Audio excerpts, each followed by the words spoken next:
La primera lámina que van a encontrar ustedes, hay dos palabras, explicaciones y agradecidas. Así que empiezo por el agradecimiento y digo por qué quiero empezar con explicaciones. ¿Se escucha? Obviamente, en primer término, para dar cuenta del agradecimiento de la oportunidad que tengo de estar frente a ustedes. No sé si para cubrir la brecha intergeneracional que se planteaba al principio, pero en eso estamos. La convocatoria que me hicieron, déjenme robar un minuto adicional, me hizo acordar hace ya mucho tiempo.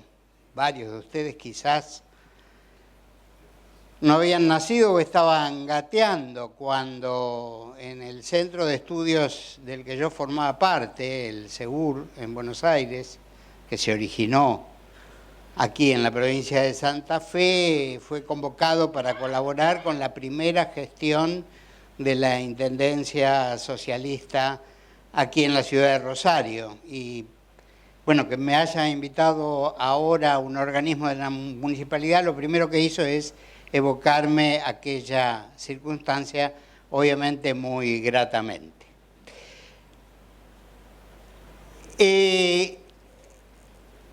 La idea, a mí me parece estupendo que el orden haya sido el que está desarrollándose, que el doctor Rodríguez, con su presentación preliminar, ha contextualizado extremadamente de manera interesante, según mi punto de vista, para lo que yo quiero aportarles, que es una mirada desde el rincón de la economía sobre esta temática apasionante, que es qué hacemos los seres humanos con nuestra capacidad de relacionarnos, en este caso, de relacionarnos generando cosas materiales o inmateriales e intercambiándolas de alguna manera típicamente mercantil, como en los últimos siglos, y vaya a saber si en el futuro será de algún otro modo.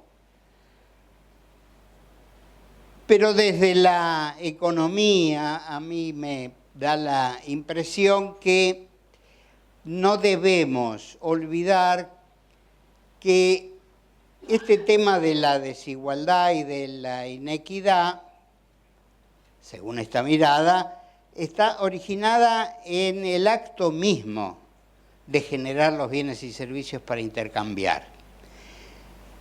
Cosa que a veces queda de costado, abrumados por una cantidad de otras circunstancias que pueden tender a ocultarlos.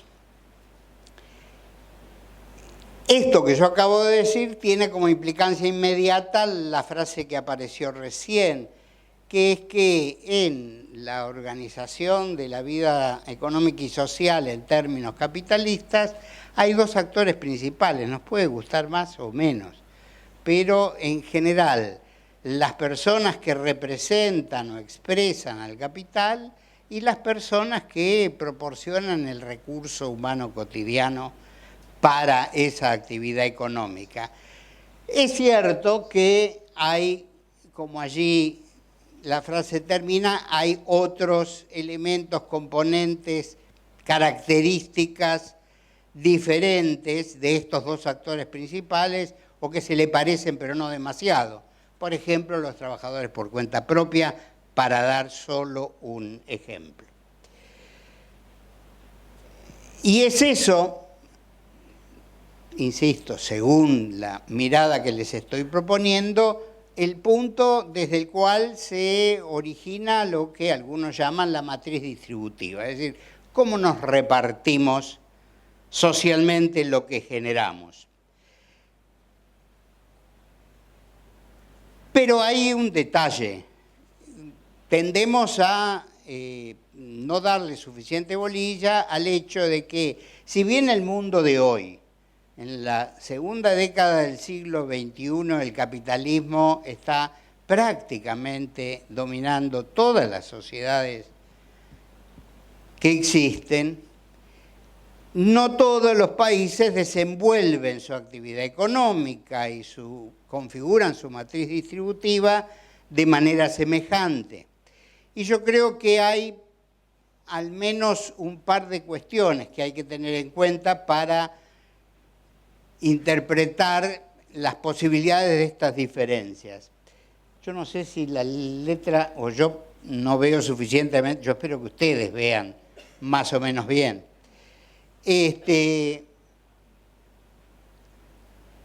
Evidentemente hay algo de lo que venimos hablando en esta primera parte de la mañana, pero que da para un montón, que tiene que ver con el desarrollo tecnológico y con una implicancia del mismo en este contexto que estoy proponiendo, que es la productividad en general y la productividad del trabajo en particular. De manera que si ustedes buscan en la literatura van a encontrar abundante información que habla de la situación de desventaja relativa de países como el nuestro respecto de los países de mayor desarrollo económico productivo, distancia que, en materia de productividad, desafortunadamente en las últimas décadas no se viene cerrando, sino todo lo contrario.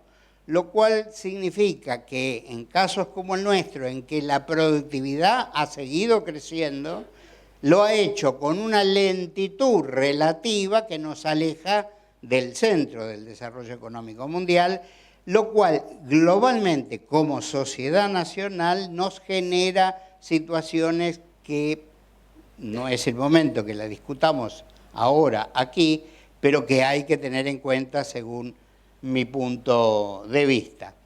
Y hay una formulita ahí abajo que no es para molestar ni incomodar a nadie, sino solamente para recordar que cuando tendemos a hablar de la distribución del ingreso en los términos que acabo de plantear hace un momento, estamos hablando de cuánto se lleva el trabajo, cuánto se lleva el capital, y que esa primera parte, la participación del salario en la riqueza, en definitiva es un cociente, es mucho más complejo, pero simplificadamente es la formulita que está allí. Si yo encontrara cuál es el láser, ahí está. El N refleja el número de trabajadores ponderados por horas de trabajo, etcétera, que hay en la economía, en el lapso en cuestión.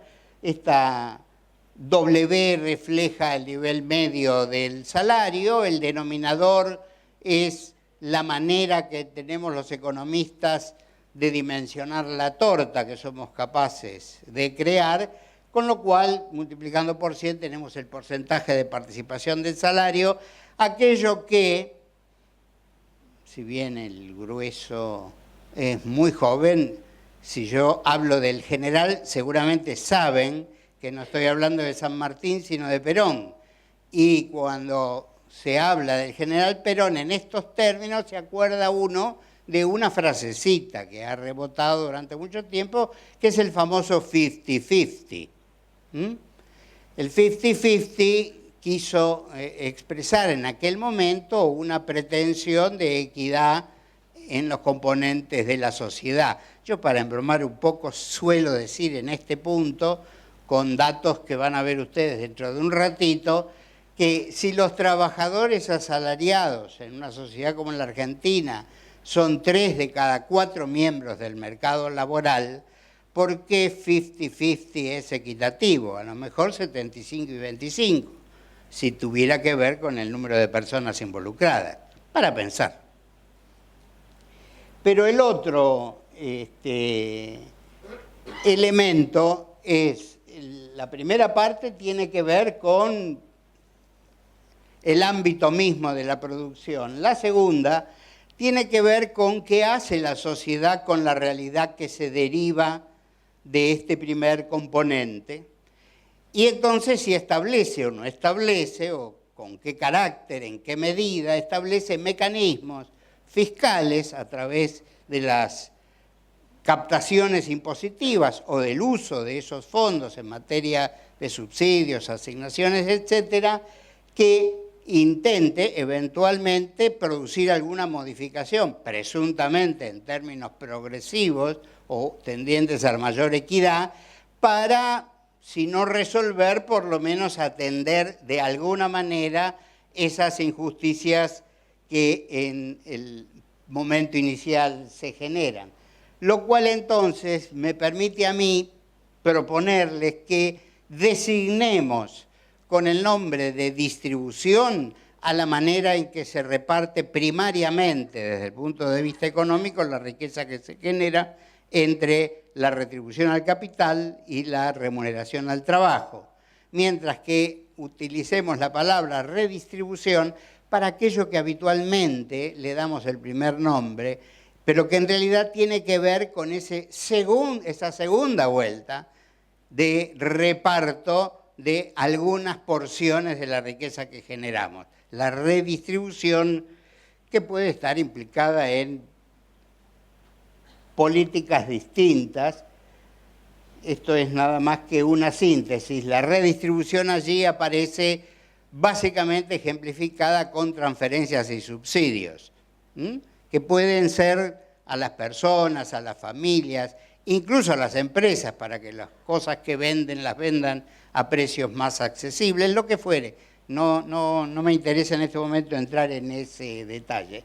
Y finalmente, lo que tendemos a mirar cuando las personas que se dedican a los estudios socioeconómicos tienden a apreciar y hablan qué pasa con el coeficiente de Gini o cómo medimos la equidad entre las personas o entre los hogares, lo que estamos preguntándonos es, al final de la historia, después de los mecanismos de distribución y habiendo transcurrido los efectos de las políticas estatales de redistribución, ¿cómo queda la cosa? Eso es lo que apreciamos cuando miramos la distribución final a través de los indicadores de cómo está la vida en materia de ingresos de las personas o de los hogares. Por ejemplo, lo que hace 15 días publicó el INDEC como resultado de la onda del primer trimestre de este año de la encuesta permanente de hogares. Todo esto, ¿quién me controla el tiempo? ¿Cómo? Viene bien. Venga, bien. ¿Cuánto? ¿Nada más? Y recién empezaba la historia. Bueno, entonces, esta viborita azul es un intento que hicimos en nuestro centro para mostrar cómo desde la salida de la Segunda Guerra Mundial hasta principios del siglo XXI evolucionó la participación del salario, dato que no existe. Por eso la viborita azul, yo suelo decir, es un invento que hicimos nosotros, tratando de conciliar fuentes muy distintas que para aquel que le interese, yo también dejo esto aquí para aquellos que puedan estar interesados y mirarlo con mayor detalle o que nos escriban para pedirnos información más detallada. Pero el detalle que quiero decirle, entre mediados de los... No logro esto, ubicar dónde apunto. Entre mediados de los 40 y principios de los 70, entre mediados de los 40 y principios de los 70, la tendencia, hay una oscilación, pero la tendencia final de todo el periodo me parece a mí que es visible, que es creciente. Lo mismo se observa si uno mira un cuadro parecido solo del salario real, que es la capacidad de compra del salario individual. Mientras que desde ese punto álgido de comienzo de los 70 hasta la etapa que corresponde, acá llegamos hasta 2006 aproximadamente, esta serie llegó hasta ahí, muestra una declinación continua. Entonces yo les pongo acá al lado otra, porque si hay algo que no tenemos en Argentina son estadísticas útiles para estos efectos. A lo cual, en la historia de las estadísticas en Argentina hemos tenido procesos muy irregulares, pero lo que nos pasó en los últimos 10 años no nos había pasado nunca, que se destruyan las estadísticas públicas en Argentina. Nosotros en la materia de cuentas nacionales en la Universidad de Buenos Aires siempre hemos insistido en los cursos que las fuentes de información económicas o económico-sociales tienen que estar sustentadas en la información oficial, no en la de otras fuentes, por mejor intencionadas que estas otras fuentes puedan serlo. Sin embargo, lo que hemos padecido en los últimos 10 años es algo de lo cual no sabemos cuánto tiempo vamos a tardar en superarlo. ¿Por qué este cuentito? Porque aquí ustedes ven dos vigoritas. La que está por arriba es la que proviene de la base de información. Ahí hay un error, dice 1993-2016. Es año base 1993, año base 2004, que es una nueva base de cálculo de las cuentas nacionales que se hizo primero en 2013, cuando el gobierno de la doctora Kirchner, con la gestión de Kicillof, decidieron que se modificaban las cuentas nacionales, en realidad para tratar de minimizar el pago del cupón del bono de la deuda externa correspondiente a un año que tenía que dar menos crecimiento que el que venía dando. Se hizo una modificación y esa modificación del año base del 93 al 2004 dio como resultado que la torta medida en 2004 era 20% más grande con la nueva medición que antes, pero la masa salarial era la misma. Por eso en 2004 la línea de abajo está por debajo justamente de la previa, no sé si se entiende. ¿Se acuerdan el cociente? Como el denominador pasó a ser más grande por esta nueva manera de calcular en el nuevo año que se tomaba referencia, comparado con la cuenta anterior, y el numerador no se modificó, entonces el resultado daba más bajo. Esa es la razón por la cual con la vieja medición daba para arriba y con la siguiente el crecimiento es importante, pero de mucha menor intensidad. Otra cosa en los pocos minutos que me quedan es contarles cómo está compuesta la fuerza de trabajo en Argentina, de lo cual también a veces estamos sometidos a confusiones demasiado grandes, ¿sí? Hay cosas que se dicen a veces livianamente, cuando se quiere mostrar mucha incidencia del empleo irregular o de la economía no registrada, etcétera, a veces se hacen malabares que no siempre dan cuenta de la realidad exactamente como es, que es preocupante, sin lugar a dudas.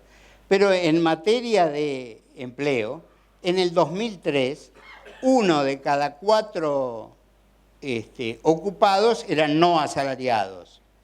Los asalariados propiamente estaban compuestos más o menos de esta manera: 16% de públicos, 23% de protegidos, 20% de precarios, es decir, no protegidos, 7% de servicio doméstico y después otra porción entre trabajadores familiares desconocidos, y en esta cuenta estaban metidos los anotados por la encuesta permanente de hogares como trabajadores en relación de dependencia, beneficiarios del plan jefas y jefe de hogar. Por eso había ese 6%. En cambio, en 2013, ustedes miran de golpe, parece lo mismo, ¿sí?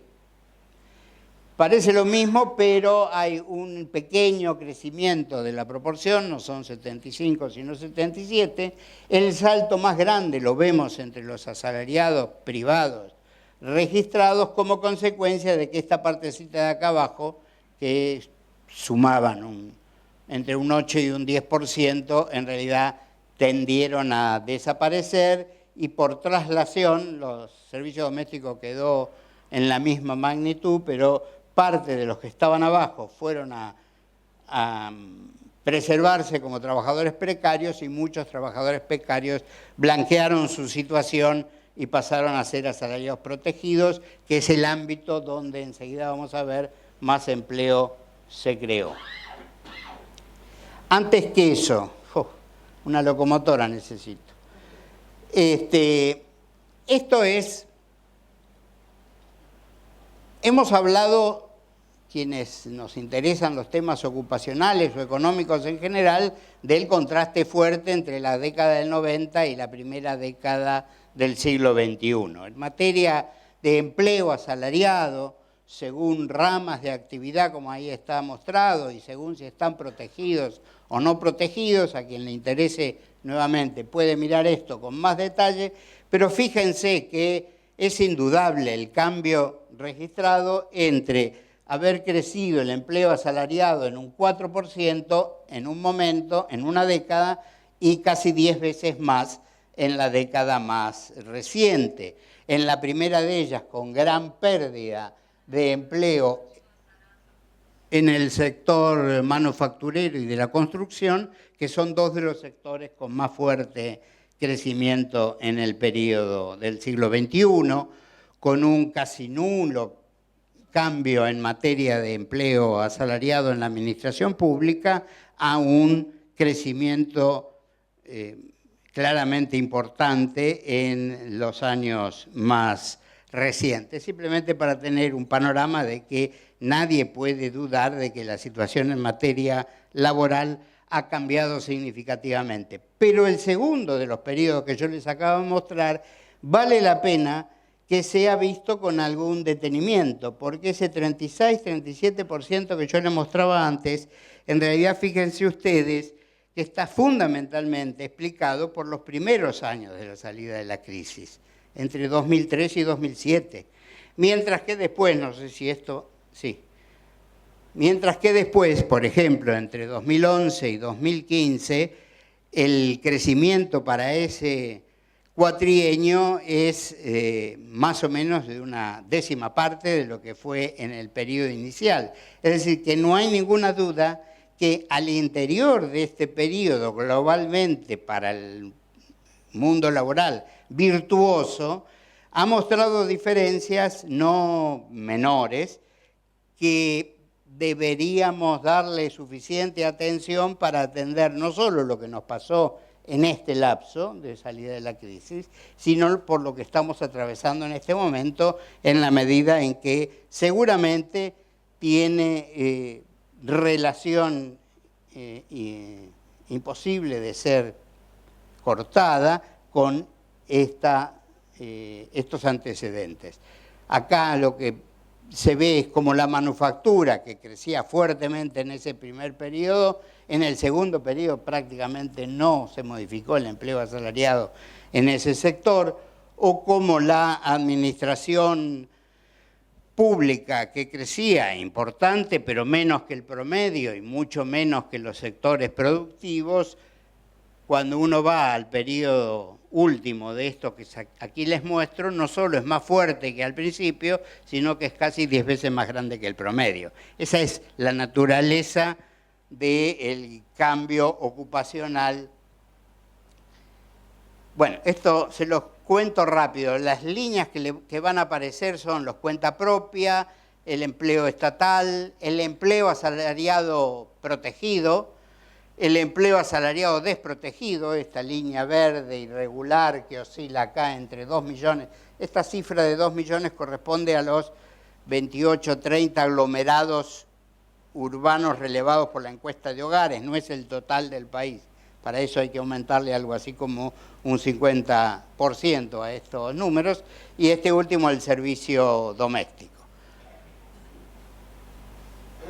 Con otra fuente del Ministerio de Trabajo, lo que se observa es algo que ya les venía señalando recién. El conjunto del empleo asalariado registrado, con datos de la FIP procesados por el Ministerio de Trabajo, entre enero del 2012 y principios del 2017, es el de la línea esta celeste, que tiene cierta pendiente no muy voluptuosa. La que muestra un casi estancamiento es la del empleo asalariado registrado del sector privado, ¿sí? Y esto es lo mismo, pero para el sector público, ¿sí? Es otra manera de aludir a algo que le mencionábamos hace un rato.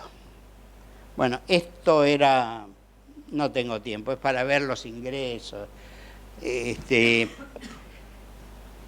La última fila corresponde a la última onda de la encuesta de pH, esta que tiene algunos huecos corresponde a 2016, 2015, 14, 13, 12, lo que se ve que el mejoramiento de los ingresos reales registrados por la encuesta permanente de hogares es extremadamente importante en el periodo virtuoso.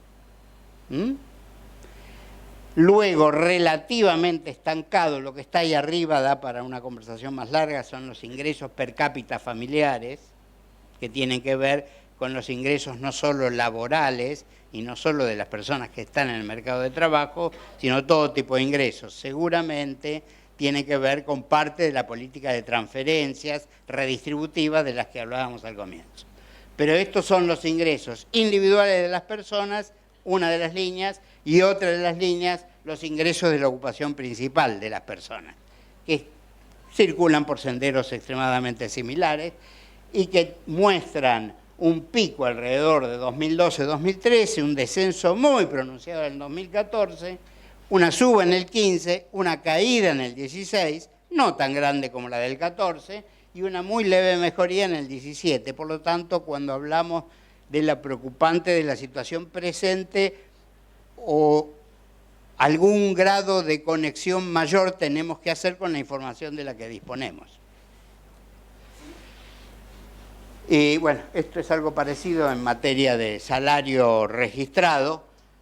También se ve la suba muy grande hasta principios del 2001, la caída fuerte hasta 2011, perdón, 2013, la tercera es la vencida, 2013, allá. 2014 acá, 2015, el mes de abril, muestro ese valle ahí en el medio, y en mayo del 2016 como el momento peor, del cual se ha salido, y ahí creo que llegamos, no me acuerdo si hasta marzo o abril. Para despedirme, los pongo todos juntos antes de que me saquen el micrófono.